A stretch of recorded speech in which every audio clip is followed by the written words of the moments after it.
Connecting लिंकवर दरड कोसळल्यावरून शिवसेना युबीटीमध्ये मतभेद आहेत का याची चर्चा सुरू झालेली आहे। संजय राऊत आणि मिलिंद नार्वेकरांच्या विरोधी भूमिका समोर आलेल्या आहेत। संजय राऊतांनी सत्ताधाऱ्यांवर टीका केली आहे, तर सरकारने तातडीने केलेल्या कारवाईबाबत आभार मानलेले आहेत मिलिंद नार्वेकरांनी।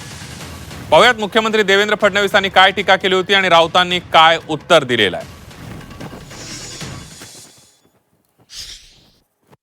केवळ टीका करायची आहे ज्यांनी जीवनात काही केलं नाही, एक पूल बांधला नाही, ज्यांच्या पक्षाने महाराष्ट्राचा सत्यानाश केला, ते आम्हाला प्रश्न विचारतायत। लिंक कोसळताना जगानं पाहिलं, त्यांचं काम सगळं जागतिक स्तरावर असतं। 6 देशांनी त्याच्यामध्ये सहभाग घेतला ना, असं आपले इन्फ्रामॅन म्हणत होते। 6 देश, 6 प्रमुख देश, त्यात कॅनडाचं पण नाव त्यांनी घेतलं मला वाटतं।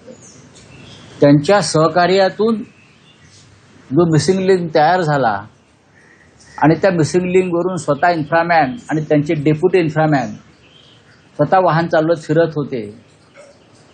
काय झालं शेवटी, कसं कोसळताना आम्ही पाहिलंय ते। दरम्यान मिलिंद नार्वेकरांनी ट्विट म्हणून सरकारचं कौतुक केलेलं आहे। काय म्हणतात नार्वेकर, बघूया।